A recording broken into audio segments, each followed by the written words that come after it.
بسم الله الرحمن الرحيم الحمد لله رب العالمين صلى الله وسلم وبارك على سيدنا محمد وعلى آله وصحبه وسلم تسليما كثيرا ولا حول ولا قوة إلا بالله العلي العظيم اللهم علمنا وانفعنا وانفعنا بما علمتنا وزدنا علما. Tonight inshallah we'll cover the seerah of one of the wives of the Prophet ﷺ, Zainab bint Jahsh radiallahu anha. There are two Zainabs that the Prophet ﷺ married. One was Zainab bint Khuzaymah, and this is the second one, Zainab bint Jahsh. While you mention the first one, so inshallah we'll talk about. Also, the Prophet ﷺ's own daughter was Zainab, and then he had another stepdaughter from Salama radiallahu anha, who was also named Zainab. Foster daughter. So there were many Zainabs that related to the Prophet ﷺ. The Prophet ﷺ's father's name is Abdullah. He had a sister named Umayma, and Zainab radiallahu anha, she is her daughter. So the Prophet ﷺ's cousin, the Prophet's aunt's daughter. And she had almost 9 siblings. Many of them accepted Islam. One was the famous of her brothers is Abdullah ibn Jahsh, and you will find his name a lot in the seerah, and in particular in the hadith. His name is mentioned a lot. She also narrates a lot of hadith, Zainab bint Jahsh, and about her as well. There's many hadith, especially when it comes to feminine rulings related to women. There's many hadith that mention her. She's also related to Sa'd ibn Abi Waqqas radiallahu anhu. And of course, she is a Qurayshi. So from her mother's side, she is pure Qurayshi from the Banu Hashim clan. Her father, however, came from outside of Mecca, from a little distance. And but however, from the Arab in general. And she is one of the first ones to accept Islam. The Prophet ﷺ, she was very young when he claimed nubuwwah in his 40th year. When she married the Prophet ﷺ, she was only 36 according to one narration and 38 according to the other. And she passed away 10 years after the Prophet ﷺ, and Umar prayed her janazah. So that's just her beginning and ending. She is one of the wives of the Prophet ﷺ that the Prophet married her in the 5th of Hijrah. And as we mentioned of Aisha radiallahu anha, that the Prophet ﷺ saw her in a dream, and in a dream Allah subhanahu wa ta'ala gave this indication to marry her. And therefore many of the scholars say that Aisha and the Prophet ﷺ were married by Allah subhanahu wa ta'ala. So Allah arranged their marriage from the heavens, and it materialized in this world. However, Zainab bint Jahsh radiallahu anha, she has the privilege of the Prophet ﷺ having an interest in marrying her before he even got married. And that's mentioned in the Quran. And it is mentioned with the Sahabi, the only Sahabi that is mentioned by name in the entire Quran. There's only one Sahabi that is mentioned in the Quran by name. No other Sahabi are mentioned in the Quran. Not Abu Bakr, Umar, Ali, and nobody else. Who is that? Zayd radiallahu anhu. Zayd ibn Haritha. So it's good to learn a little bit about him as well, because she marries Zayd ibn Haritha first, and then marries to the Prophet ﷺ.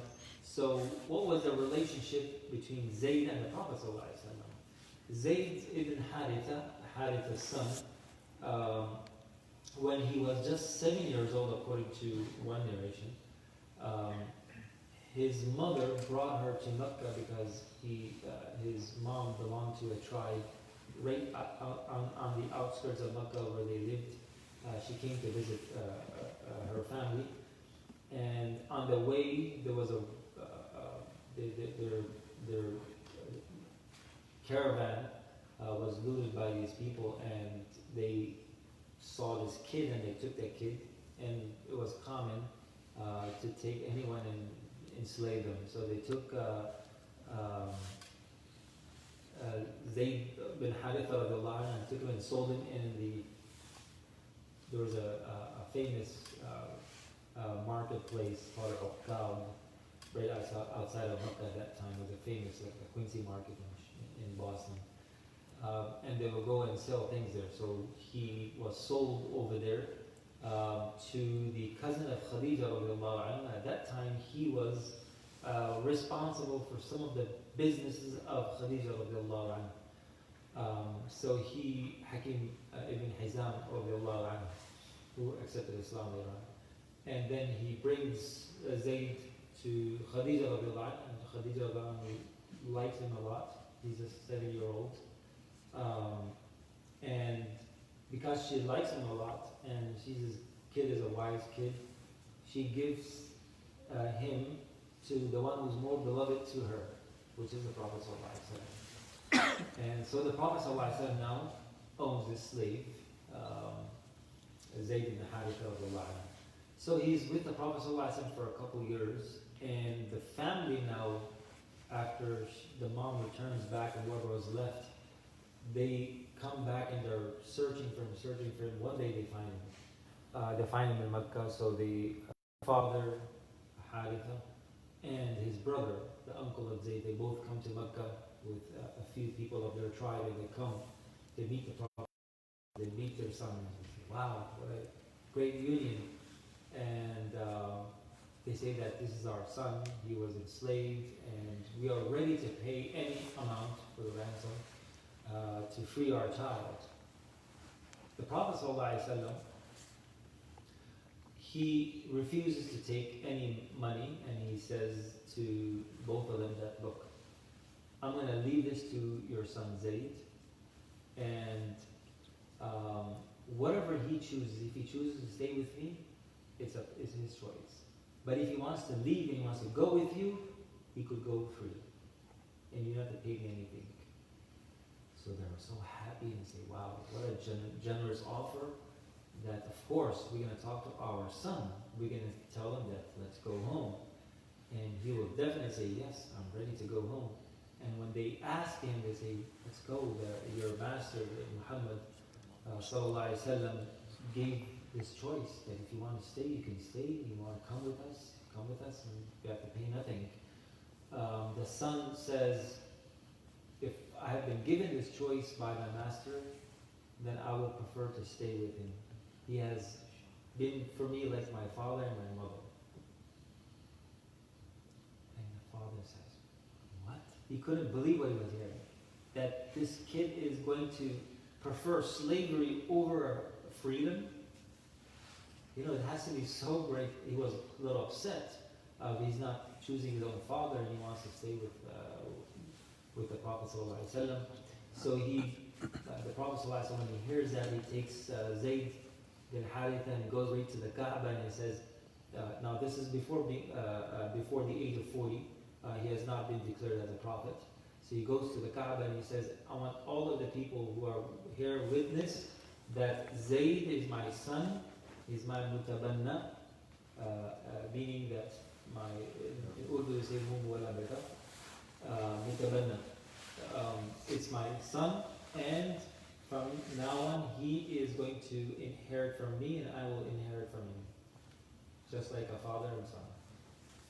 And later on, when the father hears that what happened, then he's now content and says, I think he has done the right choice, and Muhammad, he will take care of him as a father, and he will live up to his promise, sallallahu alaihi wasallam. Later on, Zayd now grows up, now the family and one of the household. From the slave Sahaba and Sahabiyat, he has the honor of being the first one to accept Islam. Some of the historians say that even before Abu Bakr, because Abu Bakr got the message later, because he was from the household and he was seeing everything happening, the Prophet is coming, Khadija is talking, and all of this happening, and he already believes. So he was actually the second person who accepted Islam. But that part is not known for the history, but definitely the scholars mentioned that from the slaves, he's the first one, even before Bilal, radiallahu anhu. So he has that honor. And of course, he's also mentioned in the Quran by name. When he grows up and he becomes now an adult, now he has multiple marriages in his life. One of the marriages happens to that the Prophet ﷺ wants to honor the equality of the human value, the value of being a human being, right? There are other values, there are other evaluations, and a lot of that belongs to Allah subhanahu wa ta'ala. But from a human worth, everyone is equal. And the Prophet ﷺ established that. So he marries this Zayd, who's from outsider. He's an outsider. He's not from the Quraysh. He's not from a known clan. Marries him to Zaynab bint Khuzaymah after she loses her first husband. She doesn't agree to it in the beginning, but when she hears the verse that if Allah subhanahu wa ta'ala, what is that? وَإِذْ تَقُولُ الَّذِينَ أَنْعَمَ اللَّهُ عَلَيْهِمْ وَأَنْعَمْتَ عَلَيْهِمْ. What is before that? How is the ayah before that starts? وَمَا كَانَ لِمُؤْمِنٍ وَلَا مُؤْمِنَةٍ إِذَا قَضَى اللَّهُ وَرَسُولُهُ أَمْرًا أَنْ يَكُونَ لَهُمُ الْخِيَرَةُ مِنْ أَمْرِهِمْ. That no believing men and women after the Prophet of Allah and the Messenger ﷺ has ordered something, that they have a second opinion about it. When she heard that verse, she said, I'm marrying Zayd. Although she was not, from inside, she was not very happy about it. And when you have on one side, that situation, that marriage is never a successful one. It happened so. That was a decree of Allah subhanahu wa ta'ala. That's how Allah subhanahu wa ta'ala decided. And this thing was established that from a very noble clan related to the Prophet's cousin can marry a slave man, a freed slave person. That happened. Now, also Allah wanted to establish another ruling that al-mutabanna, a child that you have adopted, an adopted child cannot be like a real child, even if you say that's my son or my daughter. So the inheritance will not apply. You will not say the father's name, the foster father's name instead of the original, the actual father of that child. So before they used to call him Zayd bin Muhammad, after the Prophet ﷺ has taken him. And then the verses in Surah Al-Ahzab were revealed, and Nabi all the way to the end. Name their father, their real father, the biological father, and not their foster father. There's one ruling that is worth mentioning at this point, that in our culture, a lot of people change their name after getting married, especially the females. After they marry, they take their husband's last name. That's a separate issue from father's name. So if a woman, after she gets married, wants to take on her husband's last name, that's fine.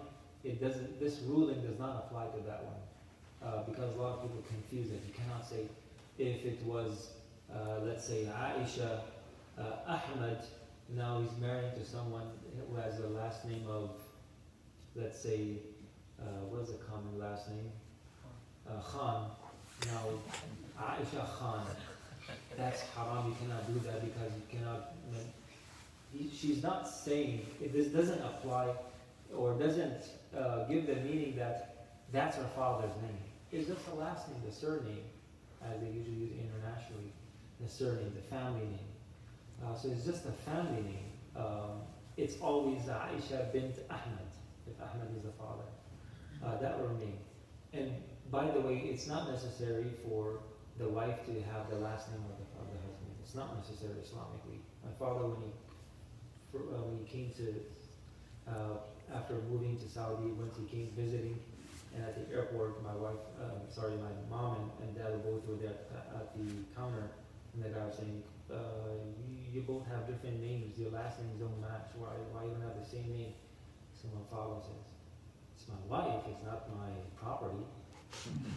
She doesn't have to take my last name. So we have separate last names. So it's not necessary. You don't have to. It's not Islamically or any way. But culturally, if someone wants to change that, that's fine. However, this ayah and the marriage to Zayd radiallahu anhu, Allah also wants to abolish the tradition, the practice that if you had an adopted child, it's not like a child. So if you have an adopted child, they will not inherit from you, and you will not inherit from them. However, you could write one of the beneficiaries in your will, because then they become walad, right?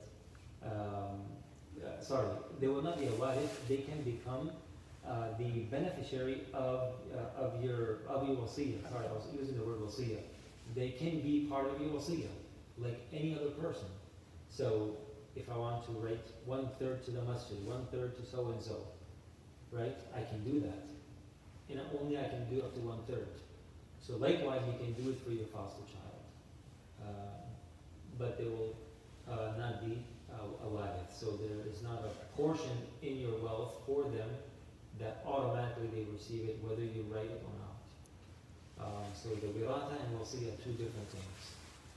However, the Prophet ﷺ, after these verses were revealed, that وتخفي في نفسك ما الله مبديه وتخشى الناس فلما قضى زيد منها وطرا زوجناك لكي لا يكون على المؤمنين حرج في أزواج أدعياء. And the ayat continues that Allah subhanahu wa ta'ala wanted to make sure that people understand this ruling.